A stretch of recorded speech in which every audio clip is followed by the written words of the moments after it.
एक बार की बात है कि एक समृद्ध व्यापारी जो सदैव अपने गुरु से परामर्श करके कुछ न कुछ सुकर्म किया करता था, गुरु से बोला, गुरुदेव, धनार्जन हेतु मैं अपना गांव पीछे जरूर छोड़ आया हूं, पर हर समय मुझे लगता रहता है कि वहां पर एक ऐसा देवालय बनाया जाए जिसमें देव पूजन के साथ साथ भोजन की भी व्यवस्था हो, अच्छे संस्कारों से लोगों को सुसंस्कृत किया जाए, अशरण को शरण मिले, वस्त्रहीन का तन ढके, रोगियों को दवा और चिकित्सा मिले, बच्चे अपने धर्म के वास्तविक स्वरूप से अवगत हो सकें।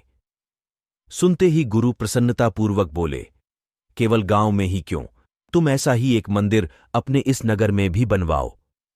व्यापारी को सुझाव पसंद आया और उसने ने 2 मंदिर, एक अपने गांव और दूसरा अपने नगर में, जहां वह अपने परिवार के साथ रहता था, बनवा दिए। दोनों देवालय शीघ्र ही लोगों की श्रद्धा के केंद्र बन गए। लेकिन कुछ दिन ही बीते थे कि व्यापारी ने देखा कि नगर के लोग गांव के मंदिर में आने लगे हैं, जबकि वहां पहुंचने का रास्ता काफी कठिन है। उसकी समझ में नहीं आ रहा था कि ऐसा क्यों हो रहा है। कुछ भारी मन से वह गुरुजी के पास गया और सारा वृत्तांत कह सुनाया। गुरुजी ने कुछ विचार किया और फिर उसे यह परामर्श दिया कि वह गांव के मंदिर के पुजारी को नगर के मंदिर में सेवा के लिए बुला ले। उसने ऐसा ही किया। नगर के पुजारी को गांव और गांव के पुजारी को नगर में सेवा पर नियुक्त कर दिया।